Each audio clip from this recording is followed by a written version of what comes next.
comes to the most advanced chips like the ones made here in Samsung, is only one of only 3 companies in the world that makes these chips. It's incredible, an incredible achievement. 한미 관계가 첨단 기술과 공급망 협력에 기반한 경제 안보 동맹으로 거듭나기를 희망합니다.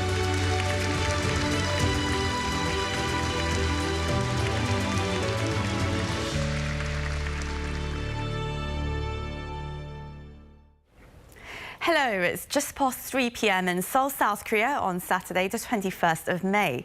You're watching our special live coverage of the joint press conference of South Korea's new President Yoon Suk-yeol and United States President Joe Biden following their first ever summit, which is still ongoing as we speak at the presidential office in Yongsan Central, Seoul. The meeting started at around 1:30 p.m. in a small group and then expanded into an expanded session to discuss the full range of security and economic challenges facing the allies and the region. The talks were expected to last around 90 minutes, but it seems that there is going to be a bit of a delay. But after the summit, Presidents Yoon and Biden will hold a joint conference together and make their remarks in turn, followed by a question and answer session with reporters from both South Korea and abroad. The summit is expected to serve as a very important venue for resolving very close coordination between the two countries, focusing on economic cooperation, technological alliance, and of course, threats from North Korea and other regional security issues, along with global agendas. And well, with a great amount of anticipation and attention being paid to this very first meeting of the two leaders, we at Arirang News will bring you the joint press conference live to you. And while we wait for it to begin, we're going to break down the key agendas and what we can expect to see come out of this meeting. So for this, I'm very pleased to be joined by An Jun-sung, visiting professor at Yonsei University's Graduate School of International Studies, and Yan Jung-seok, professor of economics at the Catholic University of Korea. Thank you both so much for joining us today. Thank you. Happy to be here. Yes, then, well, Professor An and Professor Yang, thank you again. Welcome. And, well, as we wait for the South Korean and American presidents to really wrap up their talks, let's begin with a very quick recap of President Biden's visit here. This is now day 2, of course, and he arrived on Friday afternoon, Professor An, and actually, it was quite surprising for many around the world that Seoul was the first stop on his Asia tour. Now, this came before his trip to Japan as well. So what significance do you see behind this? Yeah, I think that his schedule is, unusual in 2 aspects. First, as you mentioned, that it was the first time, actually, for U.S. president to visit Korea and then visit Japan. So it's kind of surprising. And second is that it's a very rare occasion for the U.S. president to visit Korea first. So usually, Korean president, South Korean president visit Washington, and then the U.S. president visits Seoul in return, right? So it's kind of surprising, some unusual, yeah. And also that there's I think there's for a reason for the unusual schedule for this one is that President Biden wants to get to know the new South Korean president, ASAP, I guess, and because that the President Yoon is kind of a new face to international politics. So I guess that from the President Biden perspective, he'd like to know how much the new South Korean president will agree to his idea about the global supply chain and then his vision to global visions, etc. Exactly, and he did seem very keen to meet Mr. Yoon upon the confirmation of his electoral victory. We can all remember how quickly he phoned the president-elect back then. And when Mr. Biden touched down in South Korea on Air Force One, Professor Yang, now the first thing he did was go to Samsung Electronics, their semiconductor plant in Pyeongtaek. So what does this really signify to you?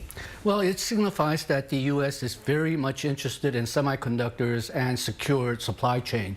If you look at the first quarter U.S. GDP, it was negative, minus 1.4% annualized rates.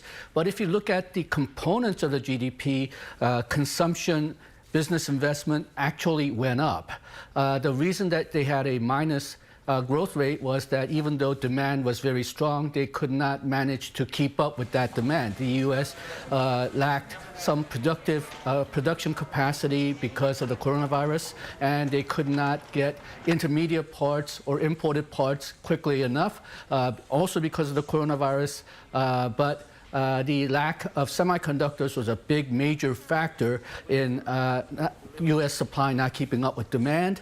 And even before then, because of the problems that they were having with China, they wanted to make sure that they had so-called secure supply chain where technology would be protected and supply to the United States would be guaranteed. And Samsung was a very large player in that. Even though the U.S. has the leading semiconductor technology, those companies, well, for them, the profit comes from designing and making programs for those chips rather than manufacturing it. In fact, with the possible exception of Intel, the U.S.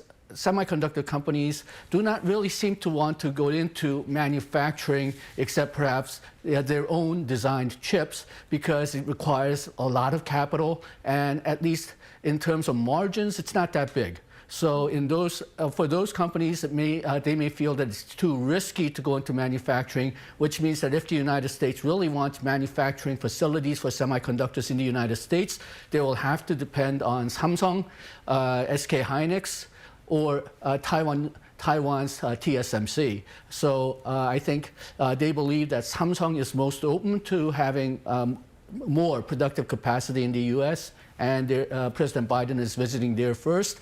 Another option would have been Taiwan, but I'm not sure if the U.S. right now really wants to visit Taiwan. They don't want to stir problems up with China even more. I see, and I wonder what you make of this, Professor Ahn, as President Biden, the first stop he made on his Asia tour happened to be Samsung Electronics' chip plant. And actually, he's not going to the DMZ this time around. Of course, he's been there before twice when he was a lawmaker during his political career. But, well, instead of going to the DMZ, the fact that he went to Samsung Electronics first, do you think that perhaps signifies how the alliance is evolving from a very security-based alliance to more of a value-based one based on economic security, as they keep saying? I think so. Right? I think that the Biden administration didn't have actually compelling reason to visit DMZ area this time, because because the idea about that DMZ visit is kind of a symbolic gesture by the U.S. president to showing that we have a common enemies, like i.e. he's like North Korea. But now you see top priority for the U.S. I mean the U.S. Biden administration is in China, right? So there's has to be the common enemy is more like China rather than North Korea. So I guess there's more sending gesture, and then the things in the relationship is kind of changing actually from bilateral relationship between Korea and U.S. also changing. It's like but traditionally it's more like military basis, more military alliance, but now it's more economic, more like trade issues, business, more stronger actual tie between two nations. I think that's. And well, actually, we can't forget the security threats, though. And there were warnings. US and both South Korea and US officials warned that North Korea may launch a provocation before or during President Biden's trip to Asia. And well, I believe that South Korean intel, the South Korean top intel agency, they ruled out the possibility of a nuclear provocation or a nuclear test, rather. But they do see the possibility of a long-range missile test. So what would be your take on this? And also, if North Korea does happen to launch a provocation, then is Seoul and is Washington, are they both ready to really respond to this? It's a very interesting question, because I had a very similar question when he had during the inauguration day, and I was in the Arirang TV and talking about the same issue, and I was thinking maybe perhaps North Korea has taken some provocation on the day, but they didn't do it because I think one of the reasons was that the chairman of the China was visiting there, right? So very interesting. 3 days later, they launch missile again, right? So I guess my expectation is that not during his visit, because it's too direct provocation, and I don't think North Korea that's they're crazy. I mean, because you're sending too strong message to the U.S. government. That's really too bad, for the too much actually. So I guess they might test it maybe after he left, right after he left. Yeah. Right, and well, another Another player really watching this summit very closely, of course, is China. And we can't forget, of course, that Beijing seemed to be warning South Korea quite in a sort of casual, friendly manner, a casual warning that it perhaps shouldn't get too close to the US. A couple of days before, even from weeks before, Beijing has been emphasizing really the relationship between Seoul and Beijing. And well, how do you think that they are actually following this summit? How do you think they're perceiving this? I think that this summit, like South Korea-US bilateral summit this time, can be a great opportunity for the Yoon administration. Also, quite a challenge to him as well, because that in terms of the opportunity, I think that he can really show the in the international community saying how we can do it, and then try to bolster the relationship, the bilateral relationship between two countries, not only economics and also the military and many even technology, semiconductor sector as well. However, it can be a new challenge to the Yoon administration in terms of the Korea-China relations, and he might have to work on very sensitive issues, right? After President Biden leaves, right? So I guess he would might have to walk on thin ice on many issues right up to the summit meeting, I guess. Right, and another quite sensitive or one hotly anticipated kind of declaration that we're expecting to see is South Korea's intention to join the US-led Indo-Pacific Economic Framework. And a large part of that is, it's expected to be all about semiconductors, isn't it? Well, there's 4 pillars to IPEF. The first is fair and resilient trade rules in areas like digital trade, labor and environmental standards. The second pillar is supply chain resilience. The third pillar is infrastructure and green technology. And the fourth pillar is tax and anti-corruption. They're not just seeking this with Korea, but with Asian countries like Japan and many ASEAN, Southeast Asian countries. Now, the U.S. point of view is that they would like their participants to join all 4 pillars, but even if you only join 1 pillar, that's okay. But one of the main problems is going to be that we're not exactly clear what this IPEF will be. It will not be an FTA. It will not involve tariff reduction and perhaps legal binding conditions, because, well, the United States Congress, they're just not ready to give up their high tariffs, which are placed by President Trump.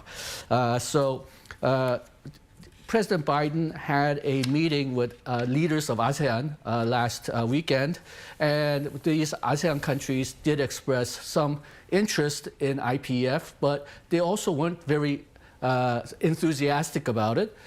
They did have some pillars where they were very interested in, for example, infrastructure, because these countries do need infrastructure very badly. But they were also somewhat reluctant about, say, the trade aspect of it, because right now the trade issues seem to be all geared toward what the United States wants, and without tariff reduction. So from these Southeast Asian countries' point of view, it had a lot of sticks, but perhaps not enough carrots.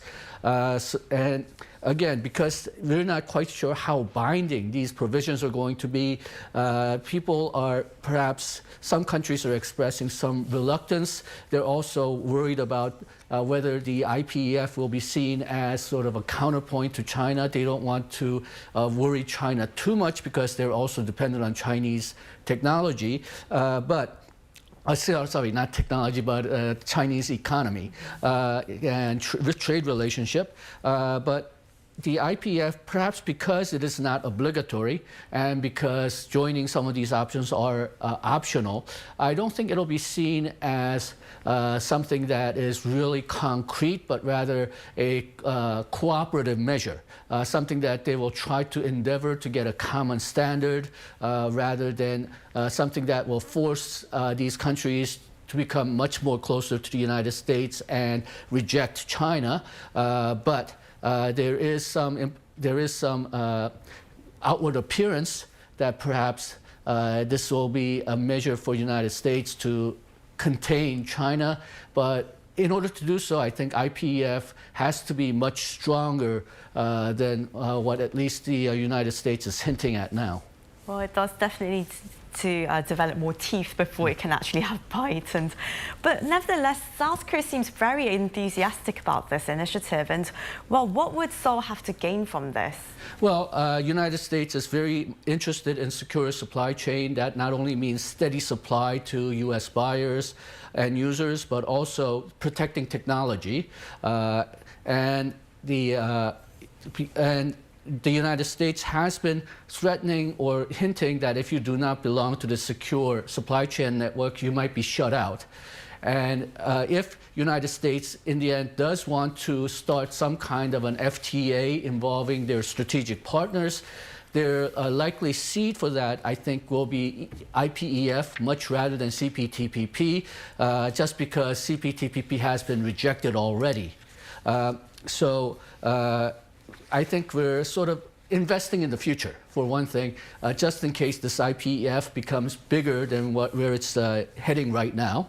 And then secondly, I think the new administration certainly, and with point of view a lot of people, perhaps we've gone too much toward China. China is taking Korea perhaps too lightly because Korea is very much dependent on Chinese economy for exports. About 25% of our exports go to China. That's about twice as much as what's going to the United States.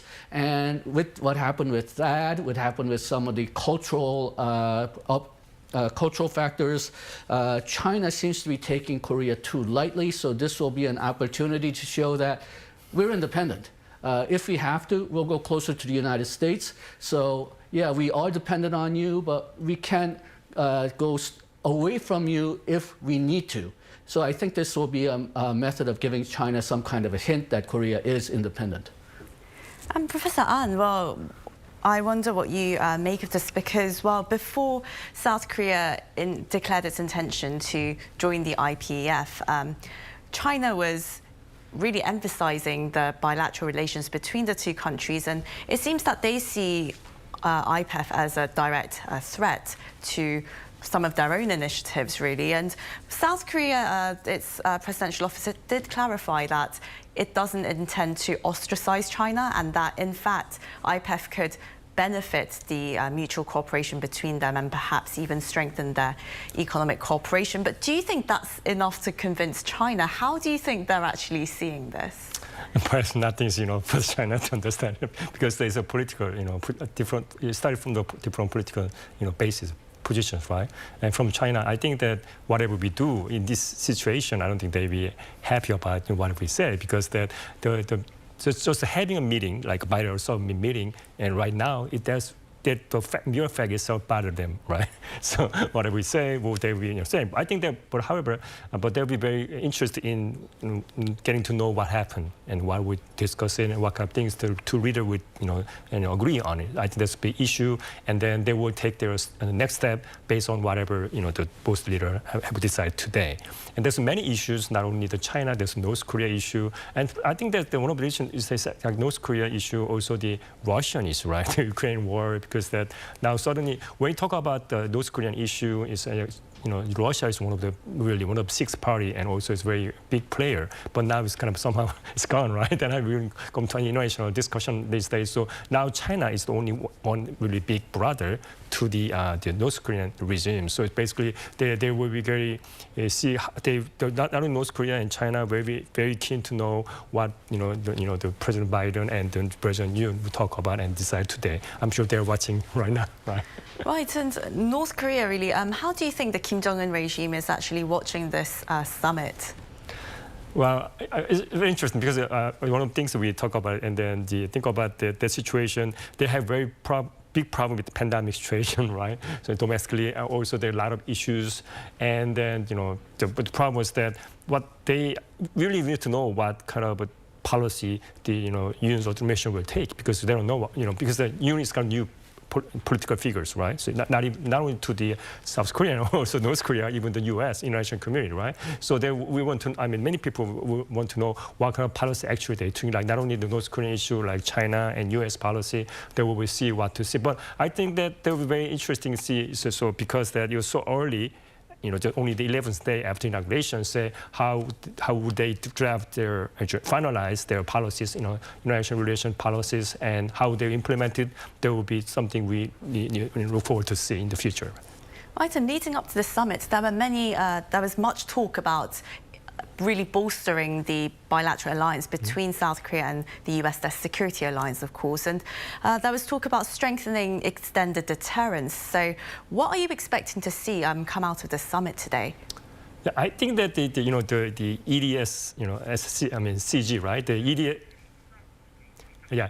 Okay, EDS means basically extended deterrence, means refer to U.S. deployment of not only the conventional but also the nuclear, nuclear capability to defend an ally here is Korea, right? So, but it was suspended in 2018. So I think that's on the negotiation table, and whether or not they regularized the consultation group again. So it means that anything provocation or military, not only conventional or military attack, or not attack, provocation by North Korea, the U.S. government will take it very seriously, and they will take all the possibility, all the assets available, right? So that's a very strong message to North Korea. Also, somehow they could be maybe going a little bit too far, because they, you can, perhaps maybe too strong message to North Korea, because maybe, it depends on the situation. But we'll see what happens, how much they agree on today.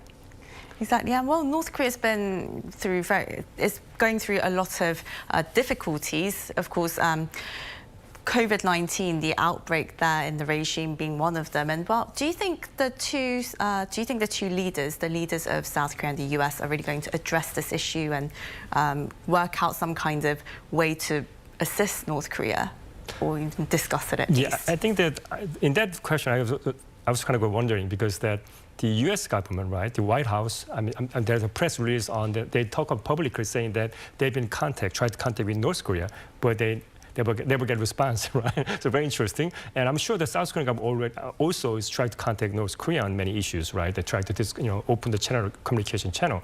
But I think that one of the big difference here, well, at least the Biden administration, at least on the face, they try to connect with the North Korea, whatever things. But I guess that North Korean perspective, they don't like that the answers, whatever they're saying, or the gesture, the position taken by the Biden administration. So, and this good point is that the Washington is trying, at least on face, to try to start talking with Kim Jong-un again soon, right? So now we're just going to have a brief break, and we'll be right back, so do stay tuned with us. Says we will share South Korea's experience in tackling COVID-19 and introduce a Korean New Year. A Korean survivor of Japan's wartime sex slavery met with extraordinary climate crisis and pledged to work with the EU to tackle the challenge. The objective of its North Korea policy is Protesters gathering across the country to peacefully demand an end to hate and violence. Arirang, what matters?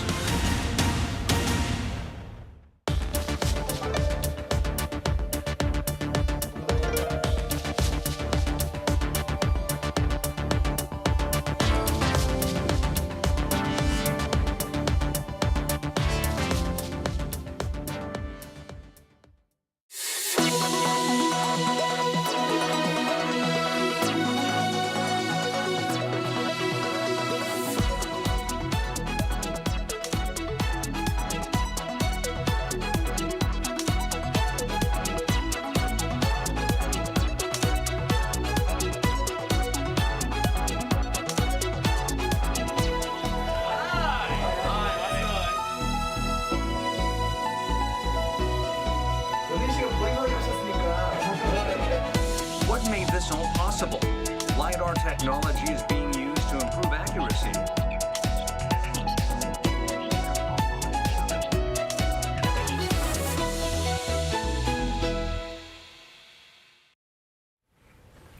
President Biden became the first US leader to witness firsthand Samsung's advanced chip-making tech. By visiting the manufacturing complex in Pyeongtaek, he looks to strengthen the semiconductor alliance. Our Ji-young tells us more. U.S. President Joe Biden's first stop in South Korea, a trip to the world's largest semiconductor plant, boasting the world's first base for 3nm class chips. I've just seen how this plant makes the most advanced semiconductor chips in the world. They're a wonder of innovation, design, precision, and manufacturing. Samsung Electronics semiconductor manufacturing complex in Pyeongtaek, south of Seoul, spans a site 2.89 million square meters in area, about the size of 400 football fields combined. The first assembly line began full operations in 2017 and the second in 2020, mass-producing chips including DRAM and NAND flash. And Line 3, in which the tech giant has invested more than $23 billion, is scheduled to be finished in the second half of this year and will churn out next-generation chips using advanced technology. A fourth line is also planned for making system chips. President Biden's visit to the Pyeongtaek campus on Friday is seen as a move to strengthen the technology alliance between Seoul and Washington. Our two nations work together to make the best, most advanced technology in the world. And this factory is proof of that. And that gives both the Republic of Korea and the United States a competitive edge in the global economy. If we can keep our supply chains resilient, reliable, and secure. Samsung Electronics is also building a new cutting-edge semiconductor plant in Texas in the city of Taylor. This $17 billion foundry line will be Samsung's second in Texas, situated roughly 50 kilometers from its giant manufacturing hub in Austin. The new plant, spanning more than 5 million square meters, is planned to start operating around the end of 2024. President Biden says this will create some 3,000 high-tech jobs and thanked Samsung for also working with Stellantis to manufacture batteries for electric vehicles. President Yoon Suk-yeol says supply chain cooperation is already underway through the South Korea-U.S. semiconductor partnership. 저는 반도체가 우리 미래를 책임질 국가 안보 자산이라고 생각하면서 과감한 인센티브와 필요한 지원을 아끼지 않을 계획입니다. 바이든 대통령께서도 우리 반도체 기업들의 미국 투자에 대한 각종 인센티브를 제공할 뿐 아니라 미국의 첨단 소재, 장비, 설계 기업들의 한국 투자에도 큰 관심을 가져주시기를 부탁드립니다. 엄지영, 아리랑 뉴스. Now this is US President Joe Biden's first visit to South Korea, of course, as the leader of the United States. However, the commander-in-chief has been here before while serving as the vice president. Kim Hyun-sung takes us back to his last trip to the nation. US President Joe Biden arrived in South Korea Friday evening. Because of COVID-19, his first trip to Asia as president comes a bit later than those of his predecessors. He's been in office for 16 months now. But President Biden's been to South Korea several times before, as a U.S. senator and as vice president. He's been to the DMZ twice, once in 2001 as senator, and most recently in 2013 as vice president. So because he's been there already, President Biden's itinerary this weekend will not include the DMZ. When he came to Korea in 2013 as vice president, he celebrated the 60th anniversary of the two countries' alliance. Then he was the first U.S. vice president to visit South Korea in a decade. He met with then President Park Geun-hye and spoke about the U.S. pivot to Asia. And now President Biden is following in the Obama administration's footsteps. He is the third consecutive president who sought to shift the focus of U.S. foreign policy in order to check China's growing regional influence. In 2013, Biden also spoke at Yonsei University. There, he said the U.S. will spearhead a new age of prosperity and security in Asia. 9 years later, Biden is returning, most likely with the same theme. His commitment to Asia seems to remain firm, especially with China still seen by the U.S. as its main challenge. 김현승, Arirang News. Bilateral summits between South Korea and the United States can give us a deeper insight into the kind of personal relationship that the two countries' leaders might have, and certain moments over the years that have gotten a lot of attention. Our Kim Bo-kyung shares with us some historic moments from past summits.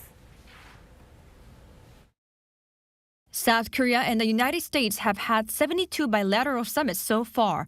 The first coming in 1952 when then U.S. President-elect Dwight Eisenhower visited South Korea to meet Lee Seung-man, who was South Korea's president at the time. There have been many interesting scenes during those 72 summits.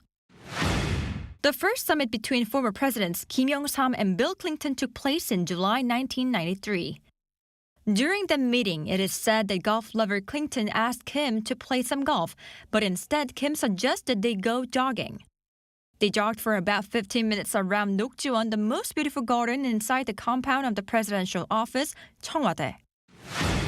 Former presidents Roh Moo-hyun and George W. Bush had their first face-to-face meeting in May 2003. Known for being of same age, both born in 1946, they shared heartfelt greetings, shattering the prejudice that the two presidents from opposite ends of the political spectrum would have quite bumpy meetings. In April 2008, the summit between former presidents Lee Myung-bak and George W. Bush featured a memorable scene. Lee was the first South Korean president to visit the U.S. presidential retreat Camp David, about 100 kilometers north of Washington. There, he drove a golf cart to the cabin, with Bush sat in the passenger's seat. Lee later said that he was the one who suggested he would drive. Last but not least, a little more than a month after former President Moon Jae-in took office, he visited the U.S. in April 2017 to have talks with former U.S. President Donald Trump. After the dinner ended, Trump unexpectedly offered Moon and his wife a tour of the Treaty Room, his official residence, and the Lincoln Bedroom, a Victorian-style guest room where former U.S. President Abraham Lincoln's Gettysburg Address is on display. Trump himself guided them, and nobody accompanied them except the interpreters. Kim Bo-kyung, Arirang News. Again, you're watching a special edition of our live coverage of the summit between Presidents Yoon Suk-yeol and President Joe Biden of the United States. And until the press conference happens, we're going to really analyse what might actually come out of the summit. And for this, I have again joining me Professor An Jung-sung of Yonsei University, visiting professor of Yonsei University's Graduate School of International Studies, and Professor Yang Jun-seok of the Catholic University of Korea. Thank you again for joining us. And well, so we just saw this report about how there have been these personal relationships between the South Korean and US leaders. And well, compared to the previous administrations that we had, compared to the recent Trump and Moon summit, what kind of differences, Professor An, are you noticing most strikingly in this summit between President Yoon Suk-yeol and President Joe Biden? Yeah, I guess depends on. I think that depends on the both leaders' expectation. I think they're different. I guess in the Trump and Moon Jae-in summit was that they were trying to pushing very hard to get the North Korean issue solved, right? Denuclearization also, they actually had a meeting, negotiation, right? Tables. So there was a try to really do, make something out done, right?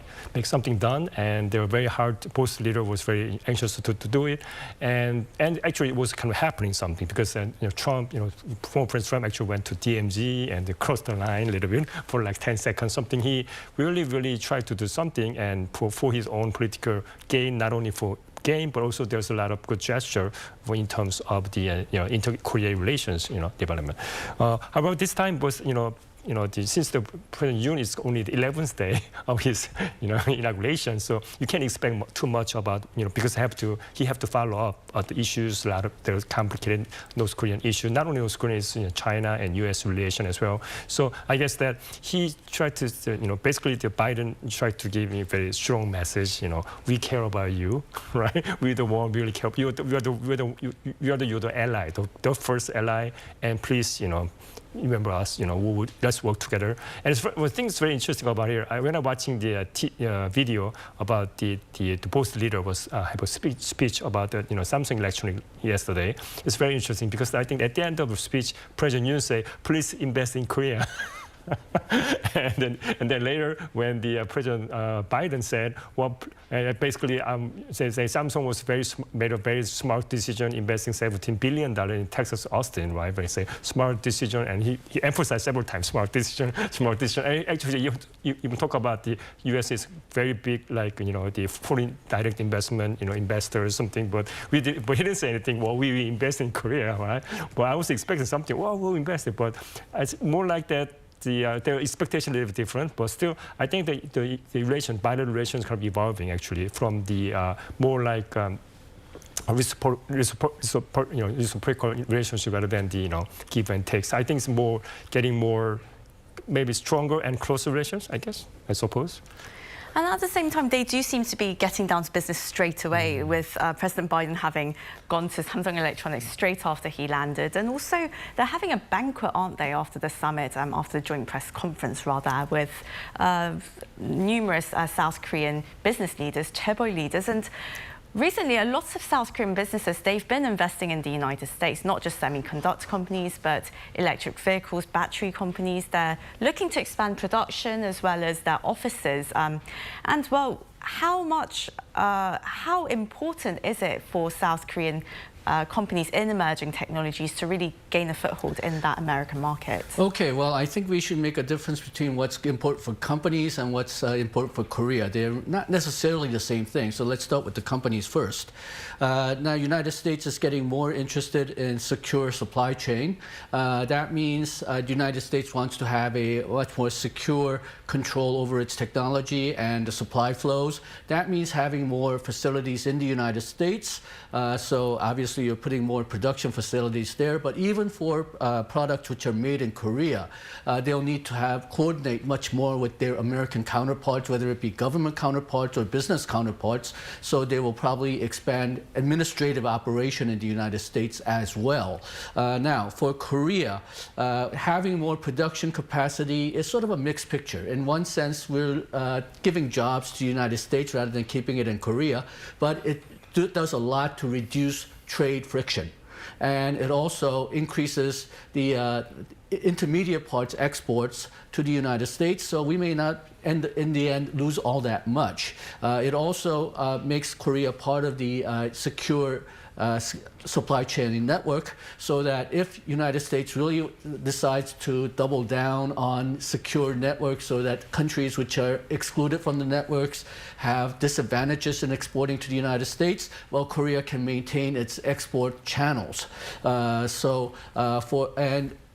Going back to companies' point of view, because the United States is right now focused on getting more jobs, especially for their unskilled workers, the state governments, the local governments are giving a lot of incentives for foreign production investment in the United States. So from a company's point of view, it may be one way to shift production from perhaps troublesome Korean factories to United States, where they probably would have less labor management friction. And Professor Yang, also, as South Korean chip makers, they really need to continue innovating, and especially given that they're considered a little behind TSMC of Taiwan when it comes to these system chips. How are they really going to have to compete? Well, the Korean companies have established bases in Silicon Valley for years, and the reason behind that is they want to keep up with the American R&D, the latest American technology. They also want to keep perhaps closer eye on what the American consumers want. So having more production facilities and administrative and research facilities in the United States will help them do that. And it'll even help for third country exports, because first, United States is, in a sense, the largest consumers market in the world. So what works in the United States is likely to work in other markets as well. And I mentioned before that China is Korea's largest export partners, but a lot of what we supply there are intermediate parts, and it'll end up back in the U.S. or other third markets. By keeping our eyes on the American market, it'll not only help direct exports to the United States, but indirect exports through China to the United States. So it makes sense having some more administrative and research facilities where the action is, and right now that's the United States. That's why, in some sense, even though our total exports to the United States is smaller than the Chinese market, you can argue that America is as important or even more important than the Chinese market. I see. And well, America's also very keen to really secure its semiconductor supply chain against what it sees as security risks that might come out of using parts made from China. Professor An, and well, do you see this trip, some see this trip as Mr. Biden's trip, I mean, as US's move to really forge this semiconductor alliance of Indo-Pacific countries. How do you see this? I do agree. I mean, I think that the reason that the Biden first stop was the Samsung Electronics, kind of surprising because they use a state visit, right? You're supposed to meet the leader of the country, not the CEO of some private company, right? So it's kind of very interesting. But I think, different perspective is interesting. Maybe it's better for both leaders to talk casually, not much pressure on that, too much pressure from the beginning. So I guess it's a good opportunity for them to work on it. But and plus that Taiwan have a TSMC, but the political issue with China and Taiwan, Biden don't want to go there. It's too much stirring up, there too much provocation bias. They take it from the Chinese side, it's too much, right? So I guess that's the one. I think it's more like a buyer-seller relation. Is more like, I think they're kind of emphasizing that Biden's emphasizing that Korea, U.S. is not competing. Basically, they say, well, we are partners. You manufacture and we design the chip, and you manufacture it, we'll sell it, right? Kind of things. But the idea is that as China perspective, very interesting. Chinese was it used to be like a buyer-seller relation between Korea and China. And we importing the raw material from China and make us, some, intermediary or the last final product to China or something like that. But nowadays, it's like in many sectors, Korea and US and China is competing actually. Not only the cell phone, a lot of not semiconductor is not much competition yet, but still they're catching up very fast, and they invest a lot of money on the IT sector. So it's more like competing. So from the Korean government, not only government or the business perspective, they see China as the emerging competitor rather than the business partner. I think that's the things that Chinese government have to think about it, how they approach Korean government or Korean business, how can they both strengthen their relationship. And really, how do you think China is going to perceive this semiconductor alliance if it happens, particularly with IPEF as well? They're seeing it as a direct challenge, it seems. And if South Korea if South Korea participates in full force, then do you think it's going to maybe reintroduce some of the economic retaliations or the kind of measures that they took when they got highly offended back in 2016 with the THAAD deployment in South Korea? It's a very interesting question because I was thinking about that issue, right? And I think that from Chinese perspective, they're hoping the Huawei case, what South Korean government did it. To the Huawei situation, U.S. government, federal government was pushing very hard, and they worked with many European allies, tried to kick out Huawei out of the market. But South Korean government actually kind of take a neutral position. Actually, they will say, well, we understand what you're saying, but because that it was very very competitive price, Huawei, and the technical in terms of technology, it's like very competitive, and the price is all pretty good. So for Korean providers, 5G network, they're kind of wondering, should we go with the U.S. whatever the government say, or But at that time, actually, the South Korean government didn't really push Korean companies to follow with the U.S. whatever U.S. government said, because you make your own decision. I think that time, actually, the Chinese government was kind of hoping that same thing happened for the semiconductor situation about history, but we'll see what happened. But as you mentioned, the THAAD issue is a really big hurdle for them to jump because of THAAD situation, and although they never publicly admitted they retaliate Korean businesses and how they kick out a lot of Korean conglomerates from China, and then the public opinion the view stereotype about the Chinese government, most say Chinese government, not the people. The government is very bad, actually deteriorating. So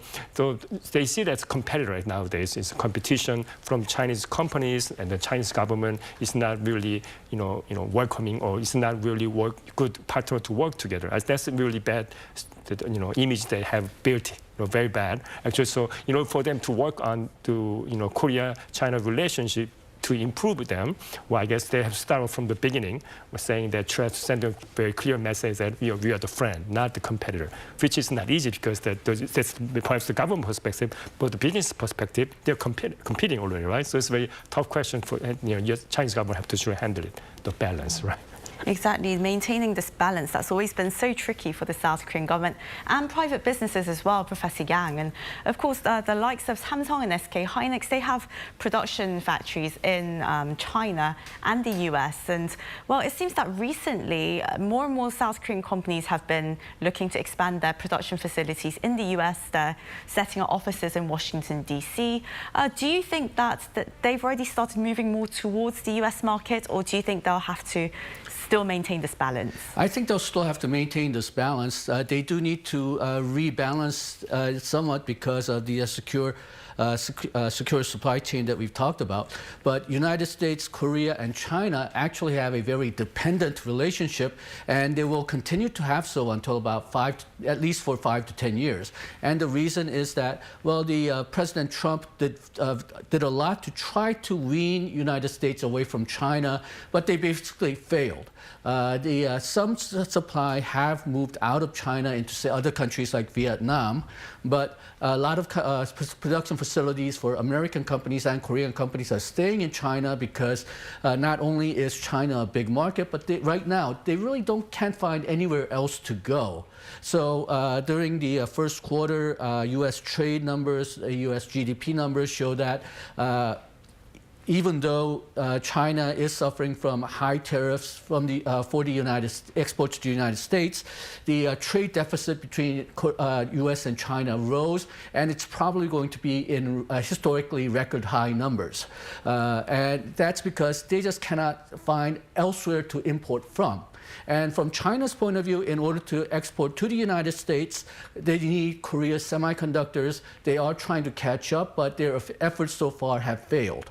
And United States, yes, in some ways, they would like to reduce imports from China, but in order to do so, it's going to drive up import prices, it's going to drive up consumer prices, or it's going to lead to shortages. So at least for the next 5 or 10 years or so, these three countries are mutually dependent on each other. And while I think United States will insist on limiting supply of semiconductors with state-of-the-art chips, it will limit technology transfers of technologies which are owned by the United States and perhaps used by Korea. I don't think they'll ask Korea to stop semiconductor exports to China altogether, because in the end, it'll hurt the United States as much as Korea. Right, these economies, these supply chains, they are very much interlinked. And South Korea has, in fact, tried to reassure China that joining IPEF isn't going to ostracize Beijing, but rather it might actually enable closer cooperation between South Korea and China. And, well, of course, we have to see how this IPEF framework comes out to be when it's declared officially in Tokyo next week. But in terms of balancing these relations, Professor Yang, do you think South Korea and do you think that South Korean businesses are going to be? Do you think that South Korea now has more clout when it comes to dealing with China economically? I think this is one attempt to have more clout against China. I think because Korea had been so dependent on export to China, it's practically the only good economic news we had for the last 4 years or so. They thought that perhaps they had more control over Korea than perhaps they actually had, and they thought that I think if they made their displeasure known, Korea would follow. So I think this it can be used as a leverage to show that Korea can act independently. And even though we are dependent on China, because we are also dependent on the United States, we can rebalance. We cannot completely go to one side or the other, but we can sort of shift, and that may have consequences, economic and political consequences between the three countries. And Professor Anna, I wonder what you make of this. Do you think that, well, China understands the fragility of the position that South Korea is in, and some think that Beijing won't take great offence if South Korea declares its intention to join IPEF. But what do you think about this? I mean, what would actually be the red line that really triggers a strong reaction from Beijing? Well, yeah. Well, I guess, as I mentioned earlier today, so what do we do? They will say no, right? Because the things like the alliance, so strengthening, the bolstering bilateral relation between Korea and U.S., that itself will, really bother them much, right? So we sign up anything like IPEF, well, yeah, they're bothered more. But things that, as the Professor Yang talked about it earlier, right? It's like they don't have much specificity yet. So we don't know how we're going to evolve it. But the idea that there's a mere idea that U.S. forming ally somehow against China, maybe that really bothered them, the fact itself. And then that his plan, the Biden global plan to kind of isolating China is kind of really sending very strong message to Chinese government. I think that itself really bothered them much. And now it become actualized, right? And so he's setting up and he starts a meeting, and that's real.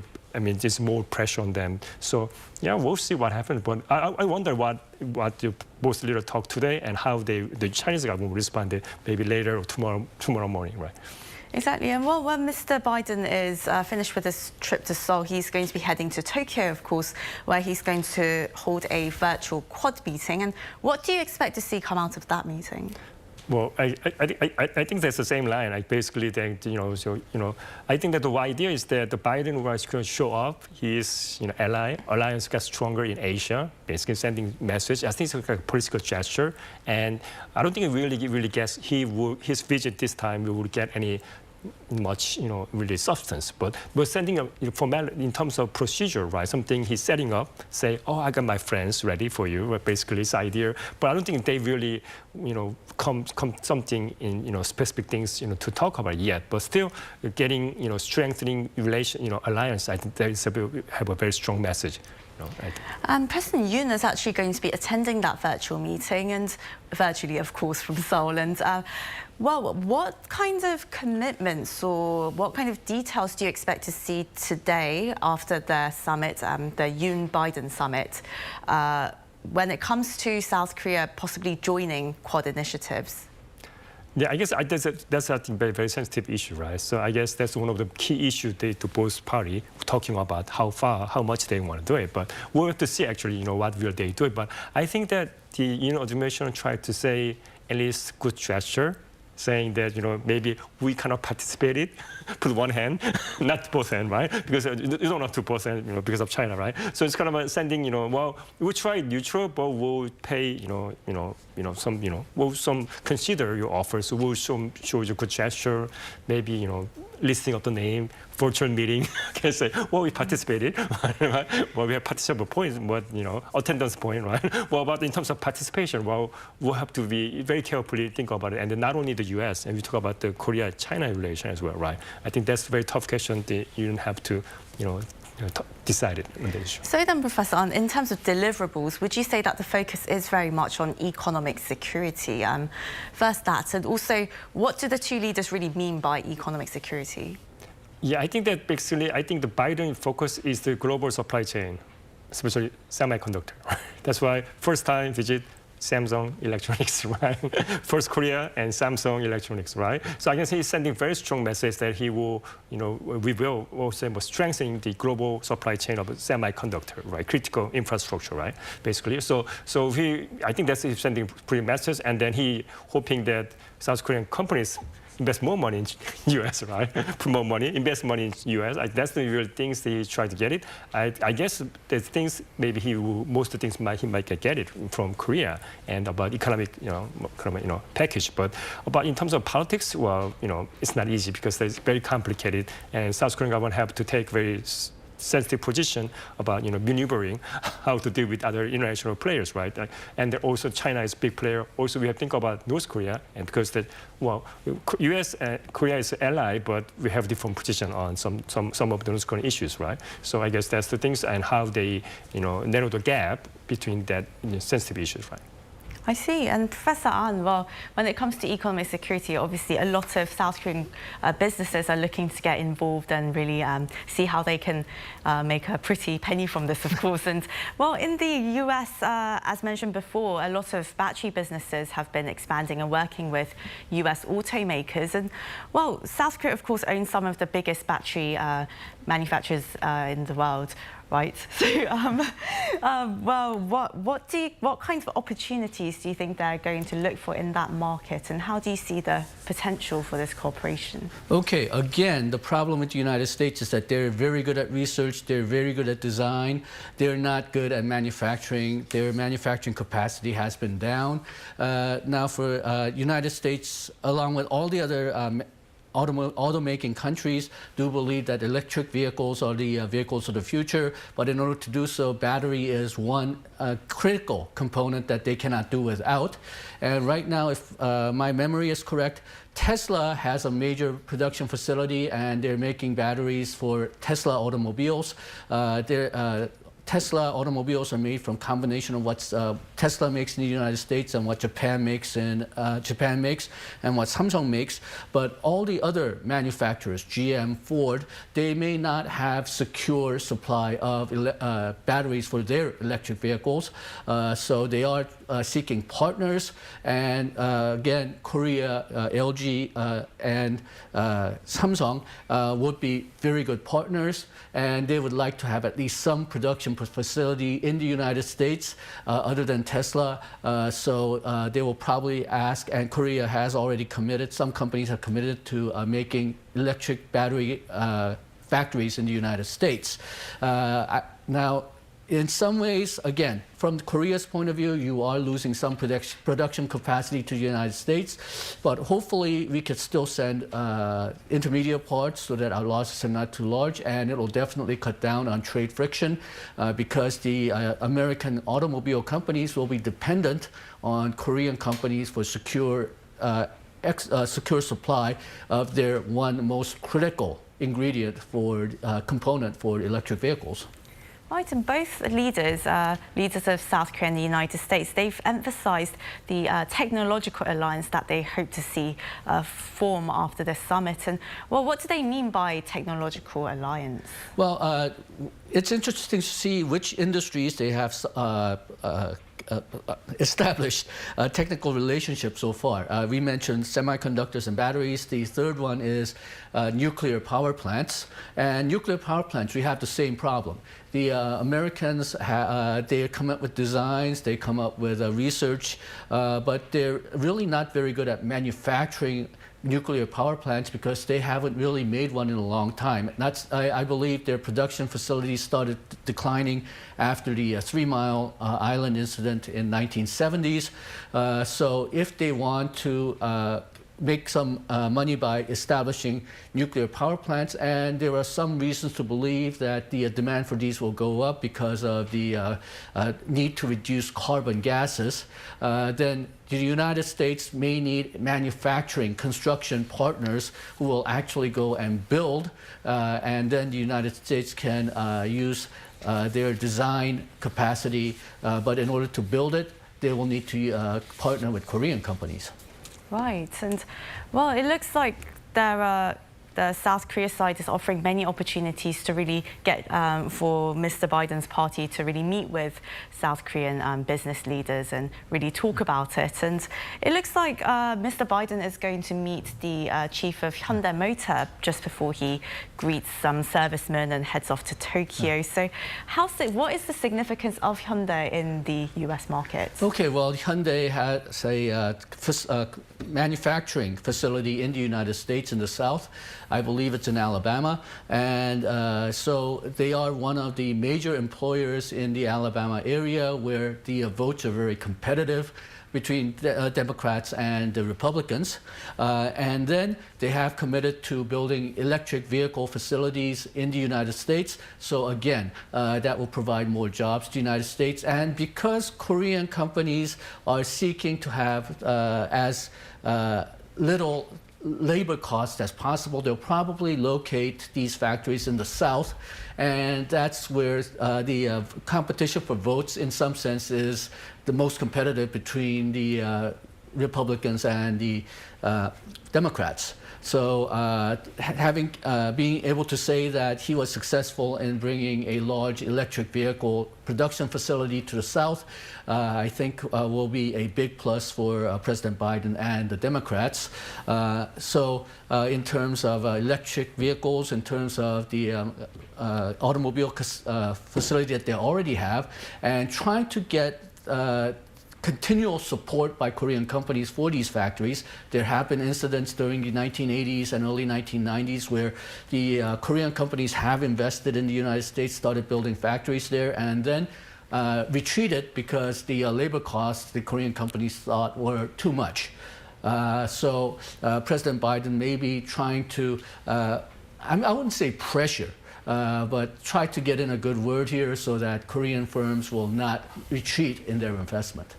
I see. And well, Professor An, would you say that there has been pressure from both sides, really, from the United States and China towards South Korea, which has always been, well, as we say, a little shrimp between two whales, right? So do you expect to see continued pressure coming from Washington as well in terms of, you know, with South Korean businesses and their production interests, just their market interests? Do you think we will continue to see the shift towards the U.S. market?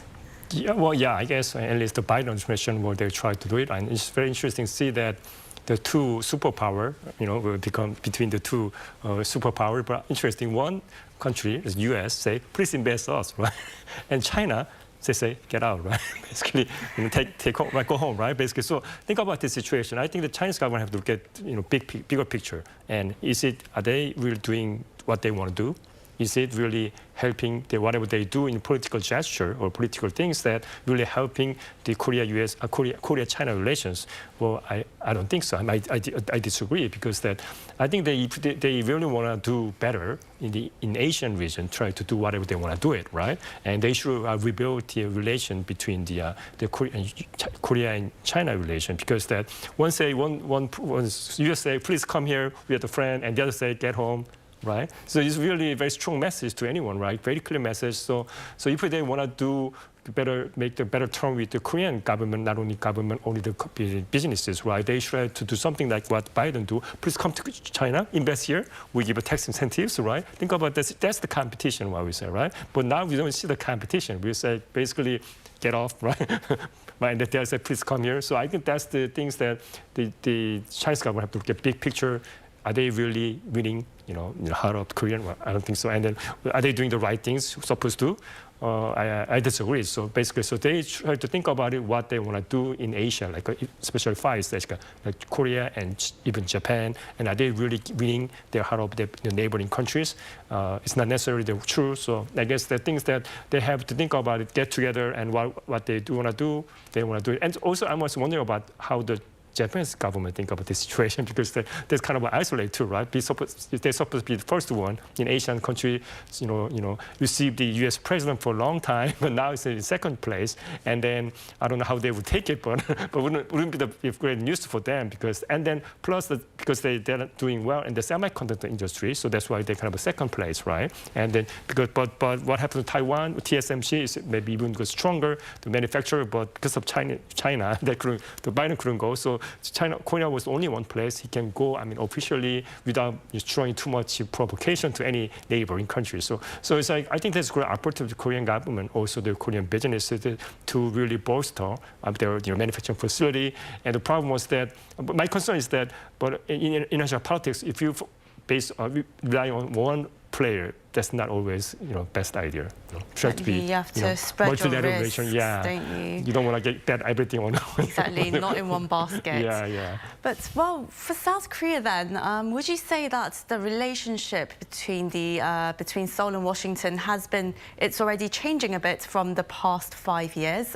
Many saw that as sort of a tumultuous time in South Korea-US relations due to Seoul's reluctance under the Moon administration to really involve itself in US-led initiatives, such as Quad activities and also when it comes to economic initiatives as well. And there was some concern that South Korea was maybe falling behind in terms of semiconductor cooperation as compared to Japan and Taiwan. But would you say that South Korea is, it's more on level with them now under the Yoon administration? Yeah, very interesting question. My question is that I think it's thanks to North Korea. Because they did very well. I mean, in a way, they do some different, they show up in the international, theater, right? Showing that they're not really bad, right? And they try to talk with Trump, right? And try to improve their international image, public image of the international community. Also, and plus, at the same time, they're also continuing their provocation, right? They're launching missiles very often, right? I don't even know how many times they launched this year. It's like, I can't even count it because, again, it's not even headline news because they're sending so often. So it's like, oh yeah, it's like 11th or 15th? Daily occurrence. No, it's like weekly. So it's like no surprise, not even a surprise. Oh yeah, basically. But I think that because of their military provocation, and in a way, the U.S. public citizens is really concerned about the ICBM capability. Can they launch it, or can they, attack or something? So in a way, that to remind them of the South Korean brothers, right, ally, and perhaps you can help our South Korean ally to prevent them to do whatever. Doing something, if any awkward things happens, right? So I guess that sent kind of a reminder to the general public in U.S. saying that, we have a friend, ally actually, who can fight for us, right? Defend us before even get to their U.S. soil. If they can prevent it, or deter, maybe perhaps we can give some more capability, help them more, providing some more capability so that they can prevent them from North Korea from actually provoking anything outside, Korean Peninsula. I think that's the idea about things. So I guess that's why maybe North Korea had played some role here, some kind of boosting the relationship, the significance of the Korean government, South Korean government. I think there to them. If I may make another point, I think this is a bit unique in Korean history when United States and China needs Korea economically. And that's because Korea has practically, not the only perhaps, but one of the one or two manufacturing capabilities for semiconductors and electric batteries. And if we ever lose that position, I think the other countries will start ignoring Korea again. But even though perhaps Korea, in terms of economic size, is smaller than the other countries, we're part of a monopoly or an oligopoly of semiconductor manufacturers and electric battery manufacturers, and that's giving us an amazing amount of power in the U.S. and Chinese market. I would say that the so-called K-culture has helped that a lot, so that the Americans and Chinese are more aware of Korea. So this is really a unique point in Korea's time, but we can lose it if our technology becomes falls behind. If the United States or the China ever catches up with the manufacturing facilities, manufacturing capabilities, then I think Korea may be left back out in the cold again. And Professor Yang, now Taiwan. So there's been quite a lot of concerns that South Korea is really falling behind Taiwan when it comes to producing system semiconductors, which are supposed to be the future. And also, there are just some projections that the Taiwanese economy is going to surpass that of South Korea as well in the near decades to come. So how should South Korea then really retain its what it's doing right now, really just continue this momentum? Well, problem with Korea is more of problems with the domestic economy. Our service industry, especially with retail, the areas which use unskilled labor, really are falling behind other countries, so that is acting as a weight to Korean growth. the existing semiconductor electric battery industries are doing very well, but can we keep up that technological advantage that we currently have? That's also worrisome. And if we do fall behind in semiconductor manufacturing and electric battery manufacturing, because we eventually will. We will try our very best to retain an advantage there, but if you look at it historically, very few countries have maintained such advantages. So we have to find other areas to move into, but is the Korean economic structure, the legal regulatory structure, good enough for Korea to move into those sectors? Will it allow moving into those sectors? Those are all questions which need answers, and a lot of people, including myself, I have to admit, are somewhat pessimistic. Right, and Professor An, now President Yoon, he's talked about how he wants South Korea to become a pivotal state in world affairs, and he wrote that very nicely worded piece in Foreign Affairs, of course, outlining his vision on how just to do that. And in his inauguration speech as well, he emphasized the values freedom, human rights, liberal democracy.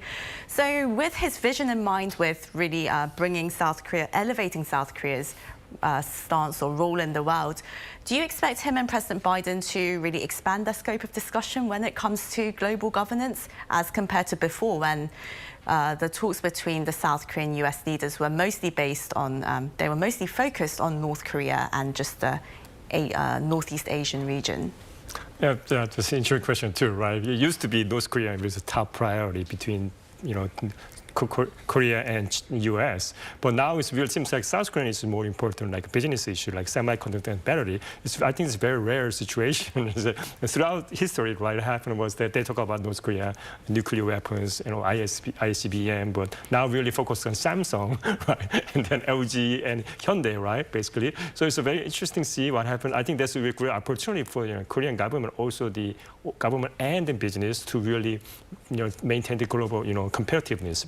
But I think that very interesting. When I did a little bit of research on recently about the Biden administration, they passed a lot of federal law to helping the semiconductor industry. Basically, they're just giving like a subsidiary and tax incentive, everything, which possibly against the WTO rules, right? So, but compared to Korea, I'm really concerned that many countries, but competing even like the U.S., helping the semiconductor industry or other IT industry, which has a global competitiveness. But now Korea is like, we see what do the government, what do, they're not doing actually, comparative speaking, well, we're not doing much work than compared to even the U.S. And U.S. government really pushing hard semiconductor, setting up, reinvest money and try to get sex. I think that's the really things happens. Maybe perhaps from the Korean government perspective, we try to put more attention to the, pay more attention to the semiconductor and battery industry, and try to find some other way that can help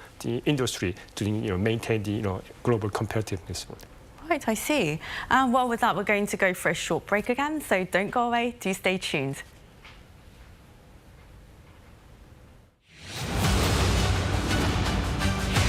The OECD has revised its growth outlook up for South Korea. For South Korea's economic growth this year. To revive the peace process in the Korean Peninsula, it talks in officially ending the post-pandemic era. Through its Korean New Deal initiative, the South Korean government is aiming to secure the country a dominant share in the global digital and green industries. Arirang, what matters?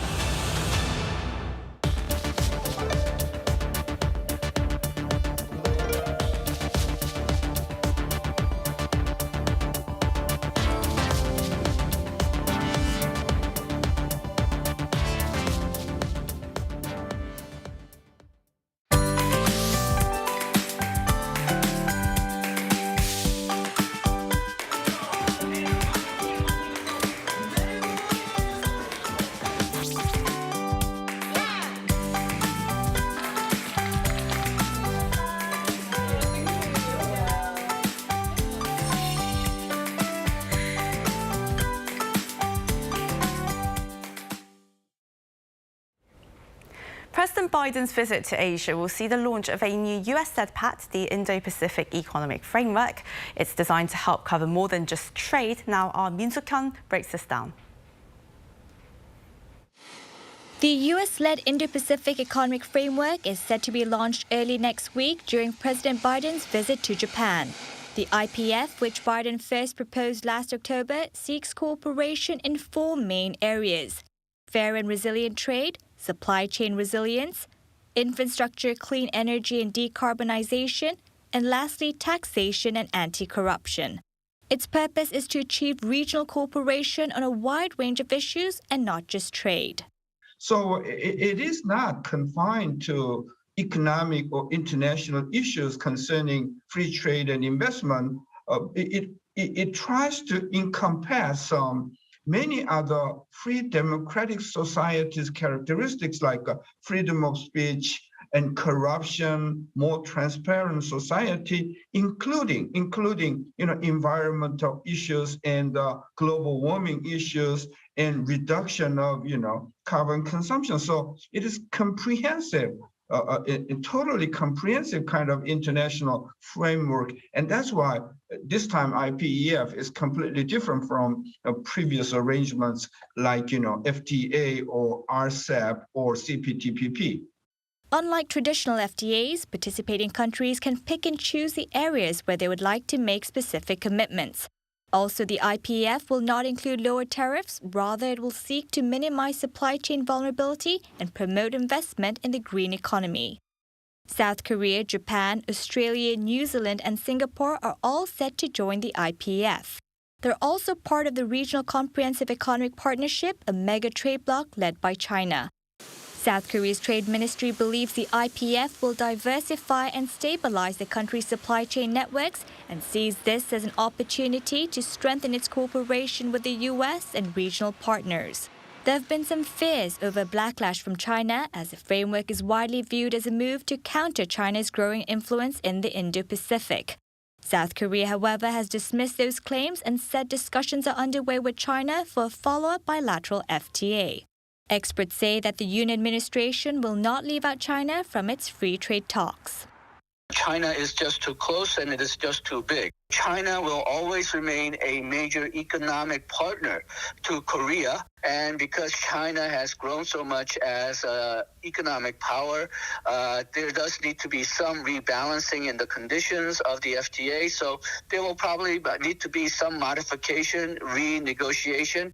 South Korean President Yoon Suk-yeol is expected to virtually attend the IPF's launching event slated for next Tuesday. Min Suk-hyun, Arirang News. President Biden became the first US leader to witness firsthand Samsung Electronics' advanced chip-making and tech plant. By visiting the manufacturing complex, he looks to strengthen the semiconductor alliance. Ji-young with more. U.S. President Joe Biden's first stop in South Korea, a trip to the world's largest semiconductor plant, boasting the world's first base for 3nm class chips. I've just seen how this plant makes the most advanced semiconductor chips in the world. They're a wonder of innovation, design, precision, and manufacturing. Samsung Electronics semiconductor manufacturing complex in Pyeongtaek, south of Seoul, spans a site 2.89 million square meters in area, about the size of 400 football fields combined. The first assembly line began full operations in 2017 and the second in 2020, mass-producing chips including DRAM and NAND flash. And Line 3, in which the tech giant has invested more than $23 billion, is scheduled to be finished in the second half of this year. Now we're going to cut straight into the joint press conference room in central Seoul in the town of Yongsan, where the two leaders have taken to the podium.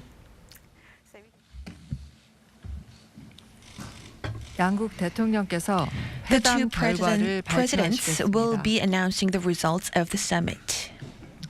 First of all, here is South Korean President Yoon Suk-yeol who will make the announcement. 조 바이든 대통령님의 대한민국 방문을 President Joe Biden's visit to Japan is highly welcomed by 이번 myself. 회담에서 우리 두 And 사람은 in the following summit, 한미 동맹을 we have discussed 포괄적 전략 ROK-US 동맹으로 summit and to make this relations to be expanded into a comprehensive strategic partnership, and we have discussed the action plans towards achieving this goal. Moreover, we have held candid talks and we shared our friendship as well as trust.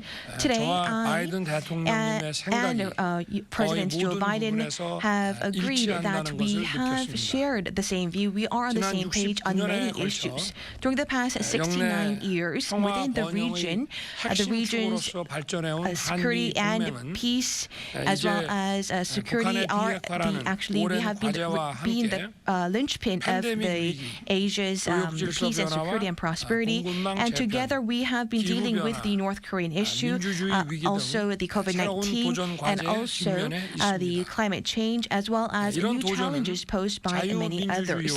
And we believe that these challenges deal with the universal value of peace as well as liberal democracy. And we believe that solidarity among these countries that share the same common values can overcome such challenges. And I believe that the ROK-US alliance is a great role model of this. And the relationship between the two countries, especially its alliance, we can be really responding to these new changes and new challenges, and we will be aiming to forge new norms to tackle these challenges going forward. And we have been discussing our joint views, which will be stipulated in the joint statement that will be adopted today. And in this process, the two countries' working level official talks have been highly praised. And the peace, especially the long-lasting peace here on the Korean Peninsula, shall be supported by unwavering and unchanged policies towards North Korea. And together with President Biden, I will be securing firmly the peace on the Korean Peninsula, and we will make sure that we will continue to carry out diplomatic means. And President Biden and I also have discussed the common goal of a complete denuclearization of the North Korea. And we have also shared the same view that security cannot be of compromise. And we also share the same view that this is a very important issue.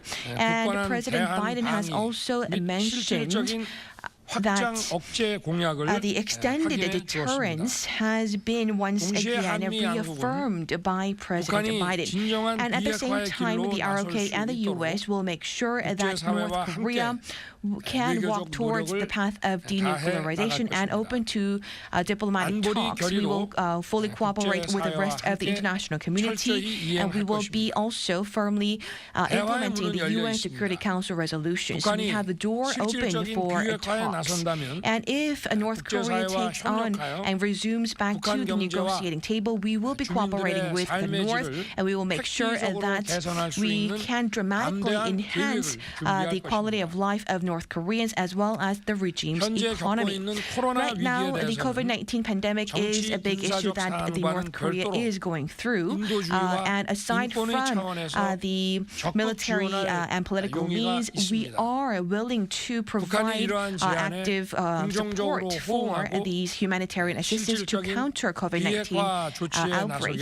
And we urge North Korea to also respond to this and also walk towards the path of denuclearization. We now live in a time and era where security is very important, and especially the supply chain issue is closely linked to our livelihoods and our lives of our citizens as well. And to this end, we believe that the alliance between ROK and US needs to be upgraded to another notch. And aside from just simple words, we need to really think about and make sure that we materialize the action plans to make this. And we talked about the semiconductor, a battery, as well as nuclear power plants and cyber and space, and encompassing all of the new industrial aspects. We will be having new norms and new strategic alliance and partnership.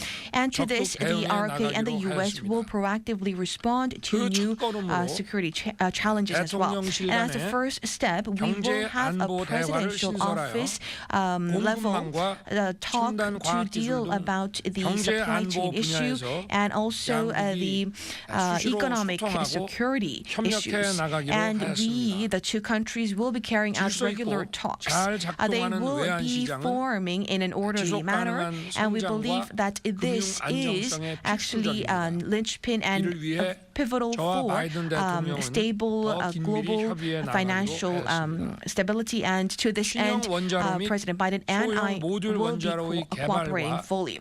And as 수출 for 증진을 the 위해 nuclear power plants, we 양국 will be expanding our 함께 industrial 노력해 나가기로 cooperation in this sector as well. 아울러 양국은 Moreover, the two countries have also 먹거리로 부상 agreed to 방산 분야의 deal with the FTA라 할 수 있는 defense industries 국방 상호 FTA, 조달 and 협정 which is the procurement 개시하기로 agreement in the defense sector between the two countries, and the talks for this will be initiated. Especially South Korea, amid the war, we have been able to stand back on its feet and also achieve remarkable growth thanks to the help by the U.S. as well as other countries around the world. And now the Korea is being praised as one of the top 10 economies in the world, as well as a superpower in many cultural as well as other aspects. And right now, the international community has a high level of standard and high level of expectations for South Korea, and it is due time for South Korea to play its utmost role. Right now, the Indo-Pacific region is a very important region for South Korea, and the two countries, especially the U.S. and Korea, will be making sure that we build new norms within this region. And the first will be made sure through our participation in the IPEF. We will be securing and devising new strategies. The ROK and the U.S. will further cooperate and coordinate on matters going forward, especially on Russia's invasion to Ukraine and the related tragedies. We hope that these issues will be resolved as soon as possible to make sure that the Ukrainians will be able to go back to their daily lives. And to this end, the South Korean government will cooperate with the U.S.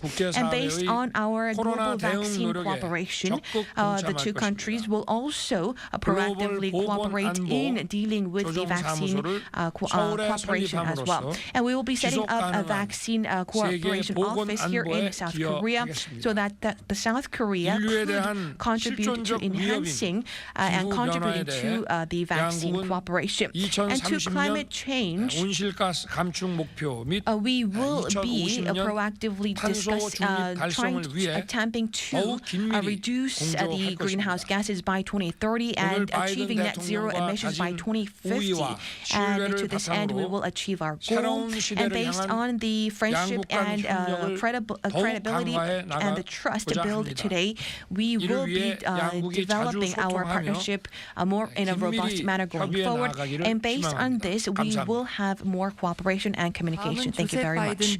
And next, we have the U.S. President Joe Biden for his Thank you very much, address. Mr. President.